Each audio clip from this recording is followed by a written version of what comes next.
All right, welcome everyone. This is the 4,000th daily community meetup, and this is you're officially on Groundhog Day. So welcome back. It's great to see you. I have been in a bit of a funk, and I talked about it yesterday and the day before. So that was like day 3 of funk. But today I'm out of my funk, and I'm going to tell you why and what I did. Last night, I had enough. I had enough because I had enough pizza, and I had enough brownies to go, I'm pretty much done with myself right now. I'm tired of feeling this way. And why does it have to come to that point? I'm not sure.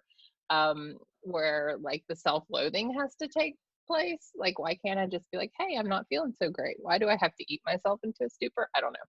But what I did was I sat down last night and I made a plan of what I was going to do today.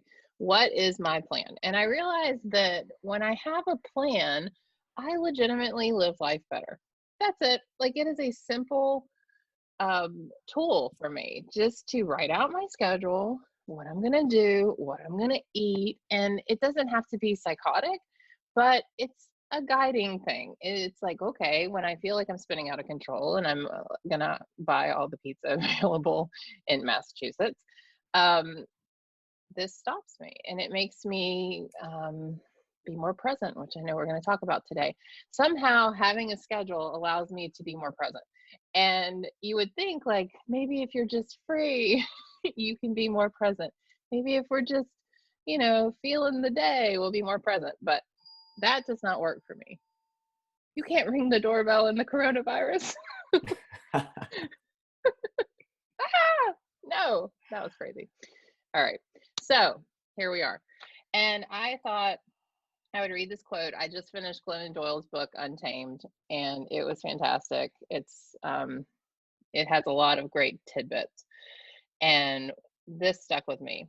What is better, uncomfortable truth or uncomfortable lies? Every truth is a kindness, even if it makes others uncomfortable. Every untruth is an unkindness, even if it makes others comfortable. I was like, ooh. And that's just such an interesting thing to think about as we go forward in our day, making our schedule, trying to get out of whatever rut we're in. If we make a schedule, if we make a plan for ourselves, and sometimes that is an ultimate truth for us, but it makes other people uncomfortable, or we're not keeping our schedule, we're not keeping our promises to ourselves, and we're eating all the pizza and the brownies because it makes everyone happy and comfortable. But at the fundamental core of my being, it does not make me comfortable because it is not my truth. It's not who I want to be. I don't want to be the pizza eating brownie mom. Like, I don't want to be that anymore. I've done that. It proved to be a very bad experiment for me. So think about that as we go into today. And I know Cory is I just love this guy, and you guys are too. So I'm so grateful you're here, Cory. Cory Muscara is here. He's the author of the newish book. It came out around the same time, Stop Missing Your Life. And what a time to have that title. So I would love if you would lead us in just a grounding meditation, just 4 or 5 minutes, even shorter if you want. If you would be cool with that, I think that would be a great gift. Cool. That sounds great. And you can all hear me okay? Not that you can all really respond, but okay, great. Yeah, so it sounds like you all have some meditation experience, so I won't go into like I don't know, all the ways I might typically preface it. So let's just find what feels like a comfortable, grounded posture for you. The one thing when we're working with meditation posture is every tradition is going to have their own ideas of how you're supposed to sit. But most of them are just ideas, and it depends on if you're like working with an energetic tradition like yoga traditions or tantra traditions. My teacher in Burma was like 4'10", had a big round belly. He'd waddle around the monastery, and when he would sit and meditate, he'd sit in a chair. He'd have his feet propped up, his elbows propped up. It was the least noble spiritual thing I've ever seen. And That sounds perfect. That's how I feel today with my pizza belly. Exactly. So if the pizza belly is there, awesome. The only thing we want to consider with that, the one occupational hazard of that, is that we can tend to fall asleep. And I always appreciated the idea that meditation is more about falling awake than it is falling asleep. So let's find a posture that feels comfortable, but also wakeful at the same time. So you get to explore internally what that might feel like for you. And the invitation will be to close the eyes, but only if that's comfortable. If it feels safer to keep the eyes open, that's fine. And you could just keep the gaze pointed down toward the computer keyboard or something toward the floor. But I'll have my eyes closed, so you don't have to worry about me looking at you on the Zoom screen. And as we just like start to settle in, notice if you can feel any internal shifts, even in the first 5 seconds of feeling this transition. We get a little more quiet, a little less talking. And for me, I notice parts of my body start to soften and settle in. And so see what your relationship to stillness is. Is this a space that feels familiar and comfortable? Or does slowing down and being still feel uncomfortable? Like something you're typically subconsciously resisting? Whatever arises is okay. Meditation is less about the experience that we have and more about how we're relating to that experience. And so the relationship we're taking here is just one of gentle curiosity. Just what is it like to be me right now?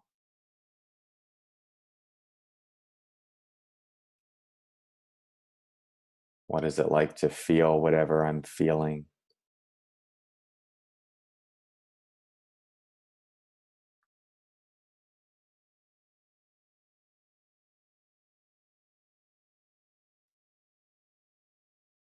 And in a way, it's as if we're tuning to ourselves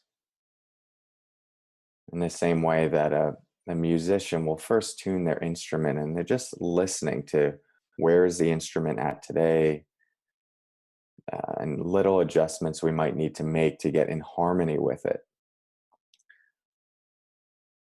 Just feel where you're at today. And any little adjustments you might need to make in your mind to get more in harmony with what's here.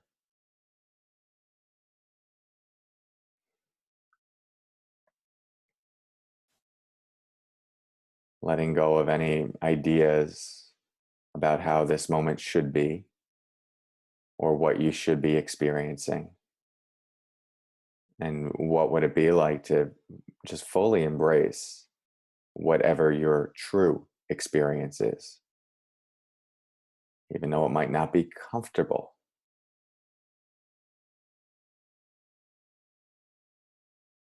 There's a different kind of comfort that arises when we start to meet moments with that kind of honesty and presence.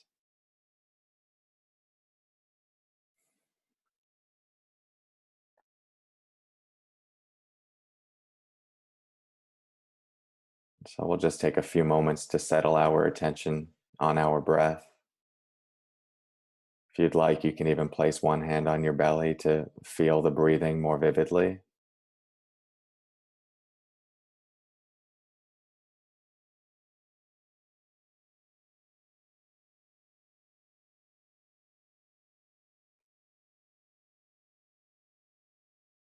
We can think of the breath as an anchor for our attention.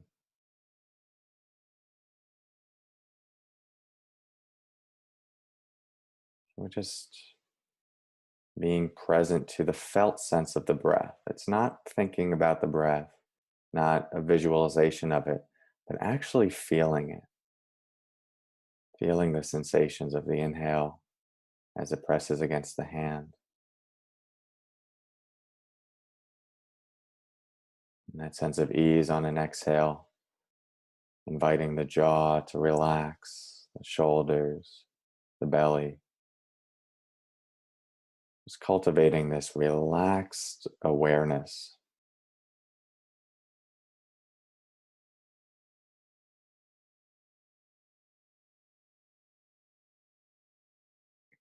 You don't have to fight the thoughts. They can sort of exist in the background like radio noise.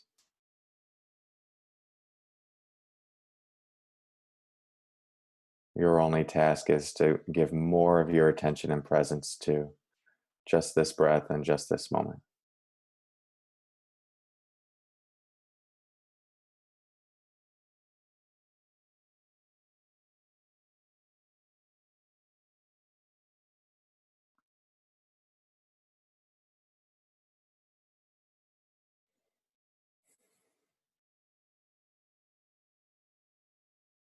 When you're ready, you can start to reorient yourself back into the space. The eyes have been closed. You can let those open again.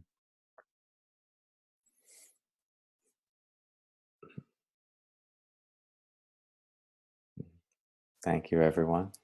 Oh, that was nice, Cory. Thanks.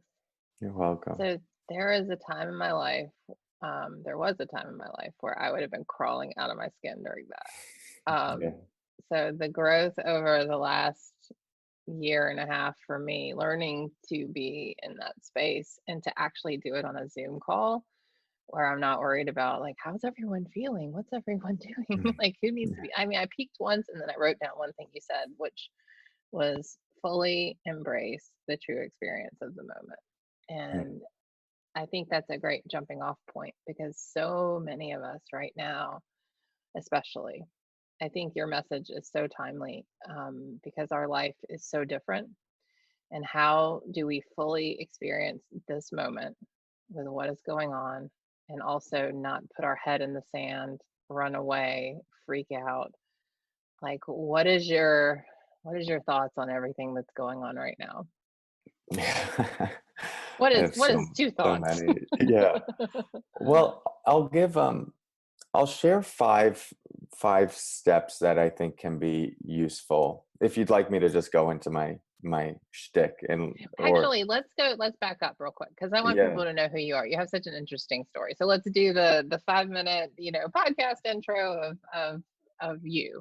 So everyone sure. kind of has the backstory. I think it's important. Cool.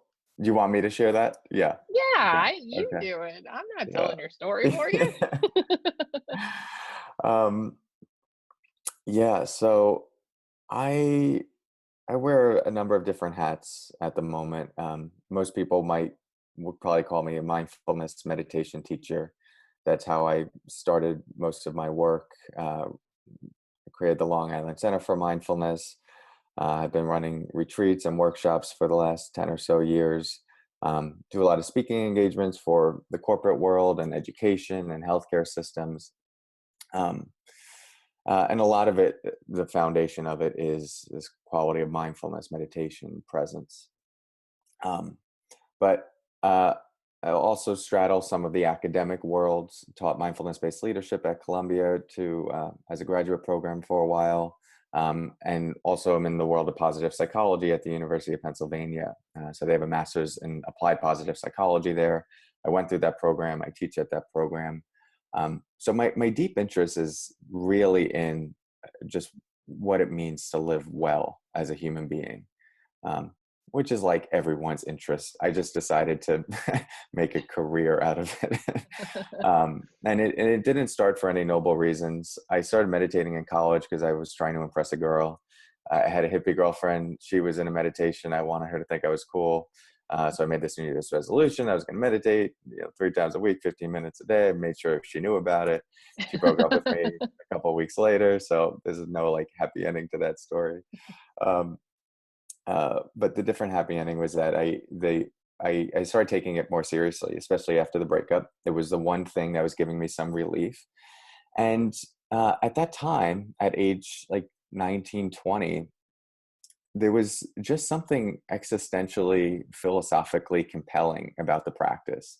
It was the first time that I was actually taking a new relationship to my mind, where I was stepping back and was observing my experience, rather than being so caught in my experience, which is like meditation 101. But if you've never experienced that before, no one ever taught you that, it almost feels like you discovered something.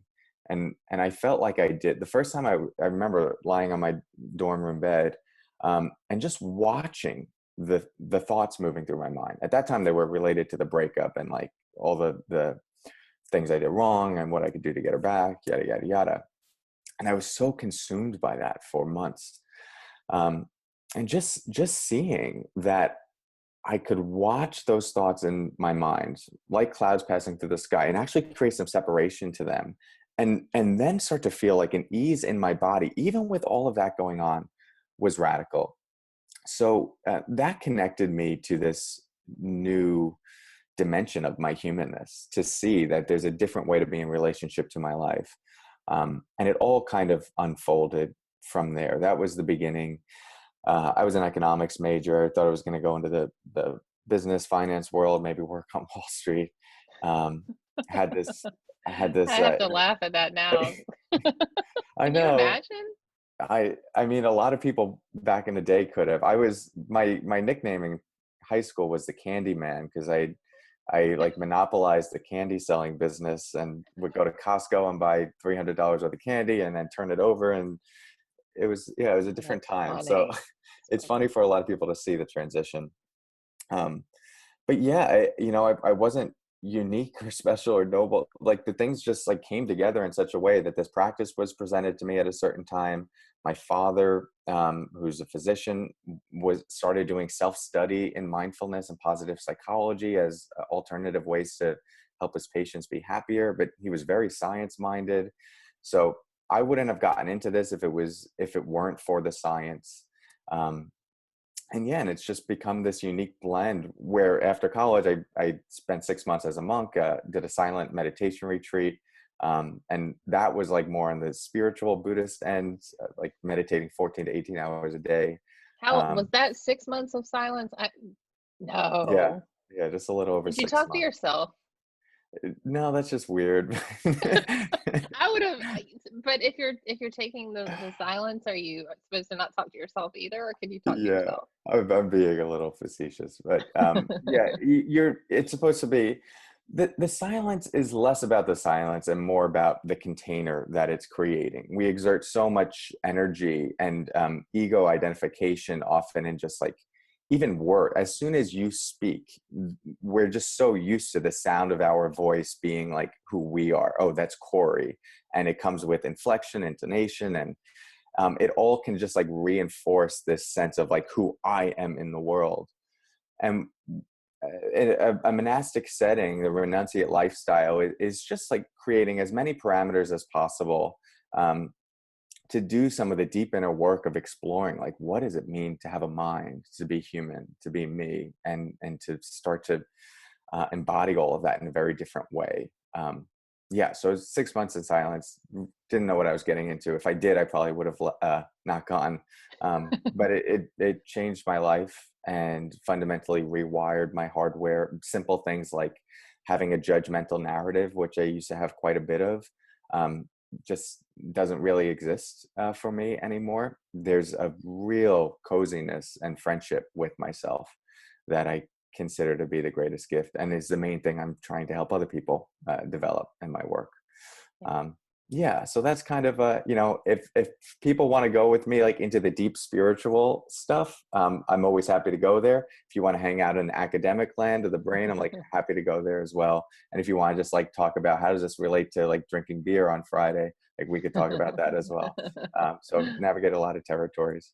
Yeah. Yeah, Yeah. Well, let's go back to the question that you said you have like 5 tips or steps for right now, or sure. for any now, I guess, but especially for this time that just feels so uncertain. Yeah, right. So this is I mean, everyone's prefacing their talks these days with like, we're in very interesting times. And it's warranted because we are in interesting times. But every time at any in like a person's life could be an interesting time. It just happens that this is like a collective interesting time. And with that said, people are experiencing it differently. So I have friends, family that are really suffering with this right now, that are on the front lines, that are like really in the fear and the potential danger of it. And I have other friends that are entrepreneurs that have been working from home like for the last 10 years. And this is like a boon for them. Like they just have more space, more time. They're going to make more money out of it. And there's no fear at all. I mean, they might be a little disconnected from other people's fear, but for them personally, it's a different relationship. So I want to first just acknowledge that each person can be coming to what we're experiencing right now in their own way. And just because maybe other people are having a difficult experience with this doesn't necessarily mean you have to conform to having a difficult experience.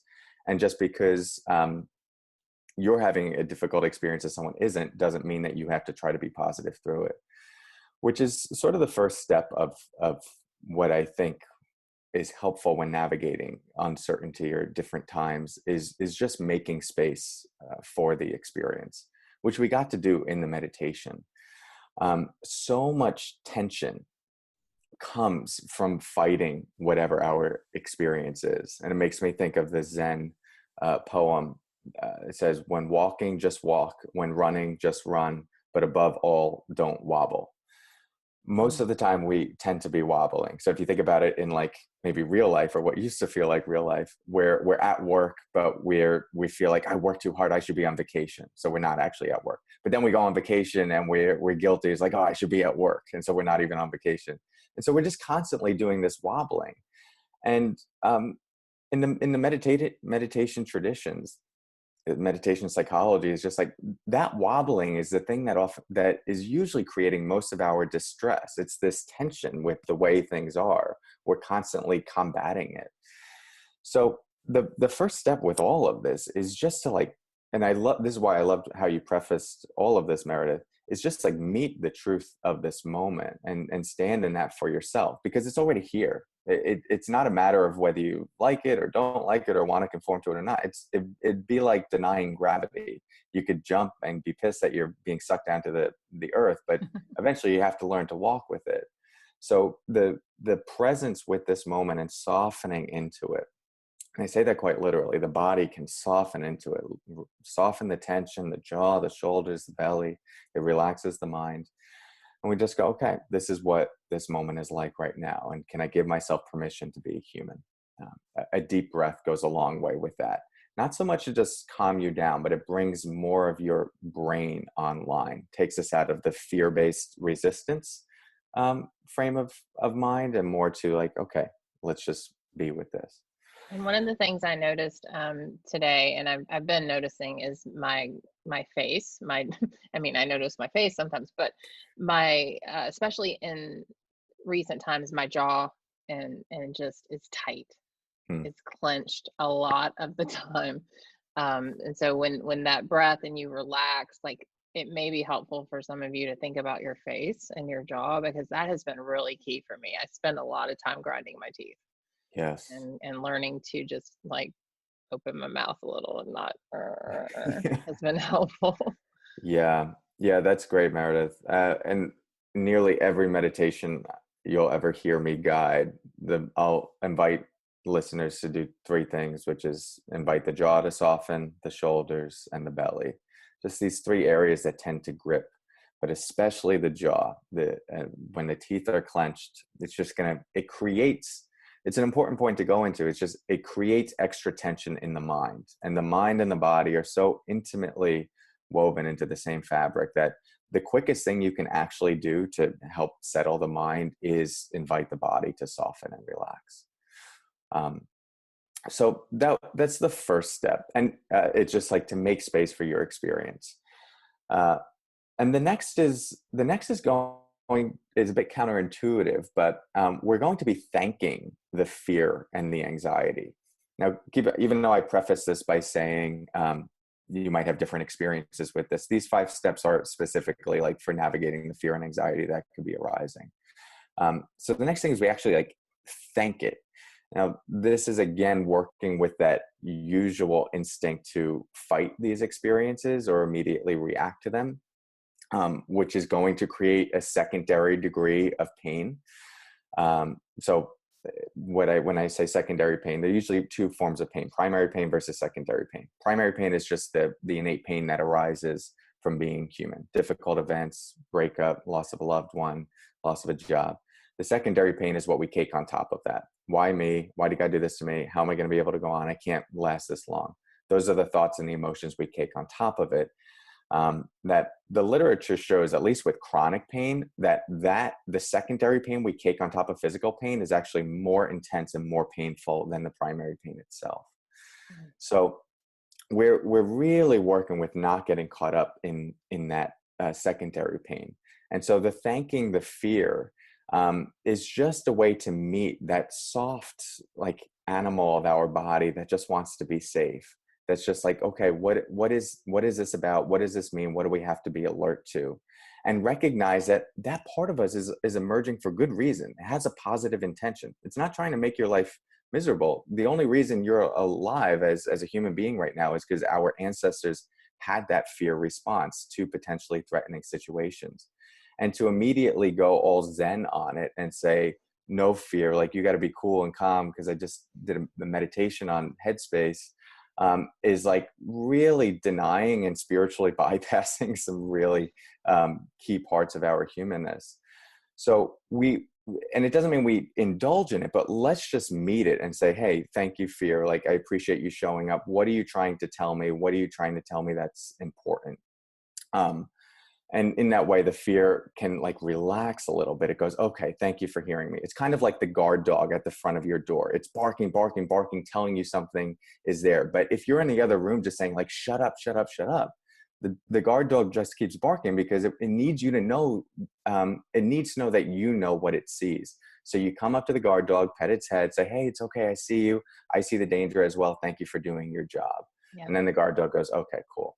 So that's when it starts. That's so helpful. And I'll share just an example of how that kind of showed up in my life a couple of weeks ago when this all happened. I thought, I make most of my living from coaching. And I thought, oh no, like this, no one is going to be able to pay coaching.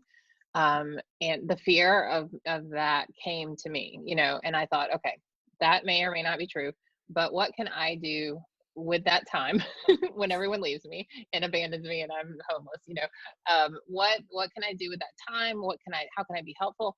And I was like, okay, I heard the voice saying, this sucks. I'm terrified. What am I going to do? And I thought, that's how these meetings showed up, because I thought, how can I combat the fear? Everyone has to be feeling this fear. How can, and so I just did something. And for me, combating the fear and looking at anything that comes up like that as an opportunity to do something different and to try something new has been really helpful for me, because it's not just wallowing in the what if and the outcome, but it's acknowledging it. But then how can I use this as an opportunity? That's been really helpful for me. And that, I don't know where I'm going. I need a Buddhist 6-month silent retreat because I have to talk all the time. I like to give my guests opportunities to take a break and have water. Is really. Yeah. Yeah. So, I mean, it's a really good point, Meredith. And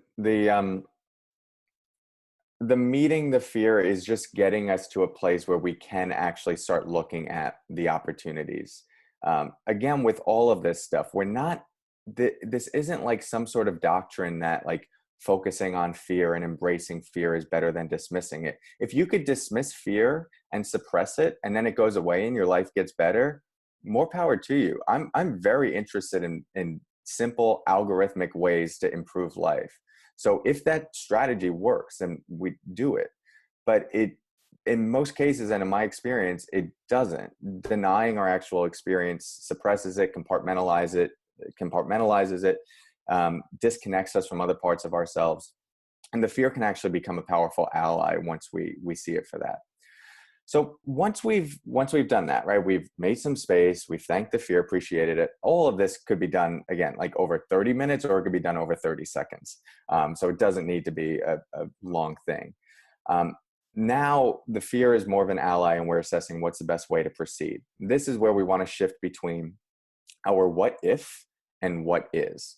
So in times of crisis and uncertainty, it's really easy to get swept away by the what if mind. What if this goes wrong? What if that happens? What if this lasts longer than they say it's going to? What if, what if, what if? And perhaps you can even like feel the internal angst that just comes from thinking about those what ifs. The what if mind can be really powerful. It helps us prepare, take useful action. It helps us plan. In the context of COVID-19, I was abroad as this was starting to happen in February, and I could sense this was going to come to the States and in a significant way. And most people didn't have reason to take it that seriously yet. But my what if mind was going like, yeah, what if this is bad? I should make sure I'm back in time, should make sure my family's prepared, that they all work in healthcare. So that just like helped me to take intentional action. But too much connection to the what if mind is going to create like anxiety, and we'll be crippled by fear. And this is where we want to balance it with the what is. So that is like, what is actually here right now? Usually what we see is that the actual reality of this moment is much safer and less of a catastrophe than our mind is making it out to be. So we could all whip ourselves up into a frenzy in this moment thinking about what if, what if, what if. But if we dropped into what's actually happening right now, we're on a Zoom call, roof over our head. For me, I feel relatively well fed and comfortable. This moment is not as bad as the what if mind could make it out to be. However, too much focus on what is, and we don't take proper action. So we're constantly balancing the what if and what is. I think sometimes in the meditation world, there can be a little too much emphasis on the what is mind, and in the front line, like catastrophe world, a little too much emphasis on the what if mind. I think a good integration is a balance of the two. And I like to think of them as a dance, like they're both informing the next step. And when you feel yourself too caught up in what if, just drop into what is here right now. And then from what is here, like take action. So working with what if to what is. Once we've done that, now we can start to ask, okay, with all of these things that I'm assessing, with all the information I have in mind, what can I control? Like, what can I influence? This is a key question, even though it feels pretty basic, because it's going to be the thing that keeps us from getting caught in a helpless state. Has anyone here heard of the term learned helplessness, or the state, Yes. the thing? Okay, so popular thing in psychology. And it's actually the default response to threatening situations. This is relatively new research, but for like 50 years, the belief was that this is a learned response to difficult events. And like an animal gets exposed to a shock periodic, sad studies, but they get exposed to a shock intermittently. They don't know when to expect it, and eventually they just stop trying to fight it. So learned helplessness. And the belief is that like humans as well can get caught in that learned helplessness when we feel like there's nothing we can do. It turns out the helplessness response is actually our default to difficult situations. What makes us unique as humans is we have this part of our brain that triggers what's called the dorsal-raphe nucleus. And this is now being coined the hope circuit. So this is the part of our brain that says, yeah, this is difficult, but I know I can overcome it. But I know it'll get better. I imagine a better future. So that's unique to us as human beings, which is why we don't immediately curl up into a ball and play dead like other animals might do. When we're not activating that hope circuit, that's when we start defaulting into the helpless response. And so one of the best ways that we can activate the hope circuit is just to be asking ourselves, what can I control in this moment? What is a phone call I can make? Who is someone I can check in on? What is one action I can take? Even if it's small, that way of thinking is activating that part of the brain that keeps us from the helplessness response. And helplessness is most strongly associated with depression, which is why this research is cool, because once they figure out how you like specifically stimulate that part of the brain, there's a belief that we could actually just cure depression entirely. But for right now, one of the ways we pull out of it is just by focusing on what we can control, which activates hope. I wrote down so much. That was so good. The Hope Circuit. Oh Yeah, man. it's really interesting. And a book that I'd recommend for that is called Learned Hopefulness. It comes out, I believe, in a month or so. But I already read a copy, and it's recommended by Deepak Chopra and Angela Duckworth, big names, as like the best book for coming out of depression and hopelessness.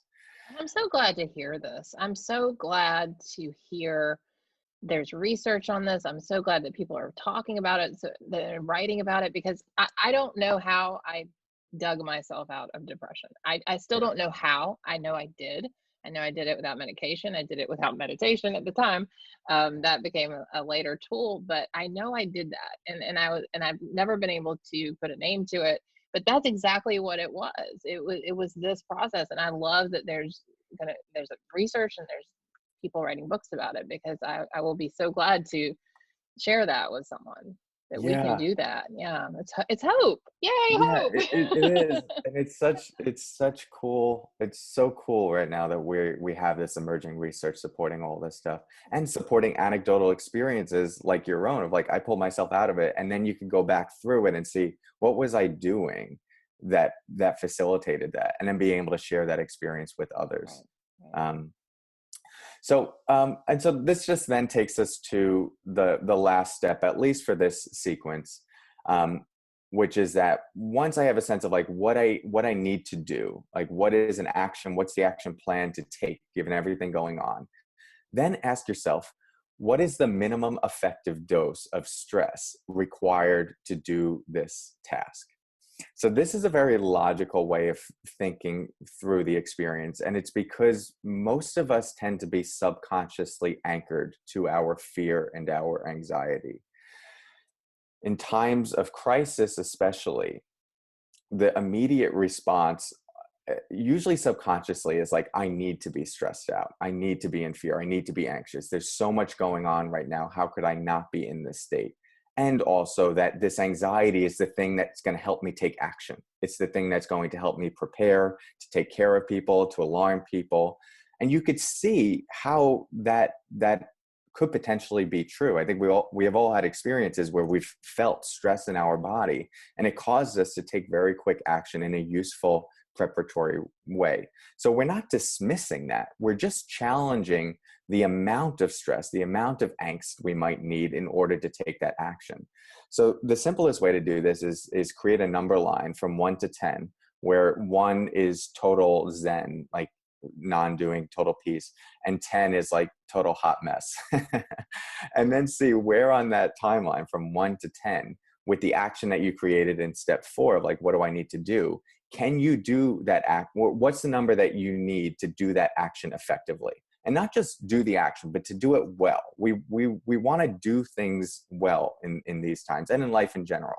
So I'm not trying to compromise success or productivity. What number do you have to be at to do this successfully? And if it's, let's say it comes up as a 6, then ask yourself, what is a 6 giving me that I can't get at a 5? Or why can I do it at a 6 but not at a 7? So what happens at a 7 that says like, oh, this is too much, but 6 feels okay? But what happens at a 5 where it feels like it's not enough, but 6 feels like it is enough?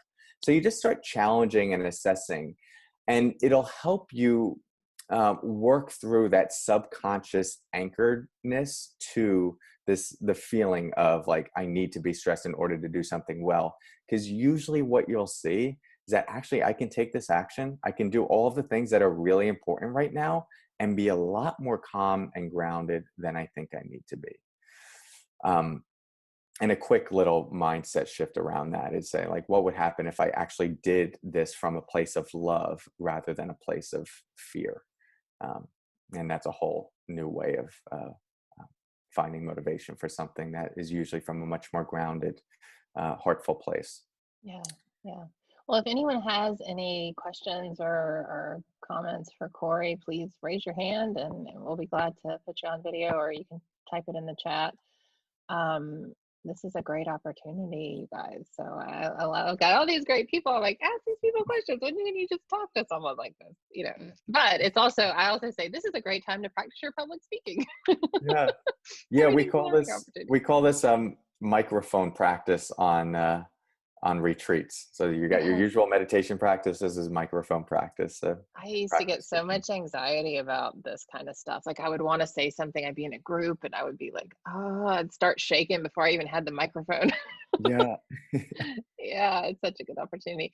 But so what in your experience has, oh, Eleanor, cool. I will unmute you. I assume it's Eleanor. Hi. Hi. Hi. Okay, well, you inspired me since I'm also working on my own being anxious and seen, and so thank you. Yeah. So I guess just you were reiterating everything that I'm learning right now. And one of the words that has been coming up over and over again is adaptability. And what you were mentioning, just like accepting what is for what it is, and then responding versus reacting. Mm-hmm. I've been connecting a lot of it to, I just like wrote a little blog to nature, and you see this in nature that everything is cyclical, that there is life and death, and things flourish and they die, and there is a continuity or a continuum of it. And just like what you're saying, the more we're wobbling or stressed about what it is, the more resistance we're just adding to our experience. So Yeah. yeah, just an observation that I've had, and yeah, just thank you for just reiterating it to me in another way. Yeah, beautifully put, Eleanor. And I appreciate you bringing in nature. There's a lot we can learn about cycles and life through nature. Everything has as its nature to be kind of like a sine wave, like it arises and it passes away. A thought arises, passes, an emotion arises, passes. A seed is planted, it grows, it eventually passes. Um, and and there's deep wisdom in being able to meet those microcycles within us and the more collective macro cycles, um, and just seeing like, what does this have to show us, and what would it be like to meet it as it is without resisting so strongly or holding on to the way things were, which again, like if we could hold on and then it immediately comes back and is like it was, then okay, maybe there's an argument for that, but it just doesn't work like that. And there's so much more freedom, ease, and potential for growth and transformation when we let experience work us, like move through us in the way that it's actually moving through us without fighting it so much. So yeah, great parallel example. That's awesome. Thank Eleanor, you. post your blog post in the chat so people Oh can. my God. Okay. Yeah, post I it. Let's just read did it. this on a whim last week, so That's okay. Check it for typos. Here you go. Just kidding. okay. Okay, thank you. Yeah, absolutely. All right, Lorraine, you are unmuted. Hey, thank you Hey, very much friend. for being with us today. Last night I was meditating, and I too had the thought that um, it's all about what we control. You know, Meredith and I talk about that quite a bit. Control what you can control, and you just have to sort of leave the rest. And I also feel that so many people feel that they must be sort of obligated to freak out. And I've chosen right now, today at least, the path of, I will call it active concern rather than freaking out. Because for me, becoming a jangling nerve end is not productive. Yeah. So active concern versus, you know, more unproductive anxiety is uh, what I'm working on today. Beautiful, Lorraine. Thanks for I like sharing that. Active concern. And I feel like you can also use that for something when you just don't want to deal with someone's BS. You can be like, well, I have active concern for you, but not going to get in the middle of that. Yes. That's smart. That's smart. Yeah. Hold on. Sorry. I've got a kiddo right here. You want to say hi? She was doing something. I was like, what is that sound? I have active concern for your sound. Does anyone else have any comments or questions for Cory? This is such a great opportunity. How about, I have a question for you. What kind of process or tips or tricks have you seen, like, for example, when someone is in the funk, like I was in, and I know I'm able to snap out of it with a schedule, with all the, but I have to like get myself to that point, it's like the big resistance, like I don't wanna, oh God, I gotta do it now. I gotta do it now. I gotta snap out of it. And then I do. Some people are more inclined to do that than others. And I think it's a practice that we learned, like you mentioned with learned helplessness. But have you found, without going through all the steps we talked about, I mean, have you found something that's really impactful for someone to snap out of it? Jarek Robbins talked like 2 days ago. He's like, go get in a cold shower for 3 minutes. That'll knock you out of it. And I was like, how about anything else? I don't want to do that. Yeah. That sounds like something a Robbins would say. Exactly. They're great. The one thing that I think is a little more accessible, because here's the thing, like you have to first like get from the bed to the cold shower to do that, which is a whole obstacle in itself, especially when there's like deeper despair. I find, this might just be too basic, but less thinking about everything. Like, okay, so decide beforehand what, like, let's just say waking up in the morning, you want to wake up early, you want to do something, or you want to do that cold shower. Let's say the steps like to the cold shower. Make that decision in the morning. And then the first thing when you wake up, notice the thinking mind come in, because it's going to come in a big way. It's going to be like, oh, I want to hit snooze. I don't want to get up. And that'll trigger emotions. So those, we're working with like very algorithmically, like how the thoughts are going to trigger emotions, which are then going to trigger the actions. And in Burma, we would have to wake up like at 3 a.m. every morning. And there were a lot of mornings where I was just like, I do not want to do that. Like, this is the last thing I want to do. And so what I would work with is like the first step of that trickle down process, which was the thought. The more I gave that thought space of like, oh, I don't want to do, the more it would just cascade and build. And then I wouldn't get out of bed. I'd sleep in.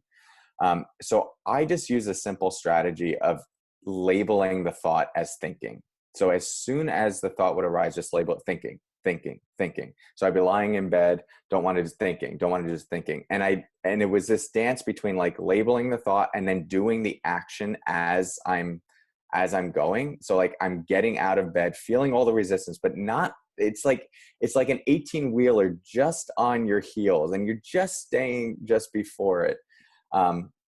So the main, to just make it very practical, is just label the thinking mind as it's arising.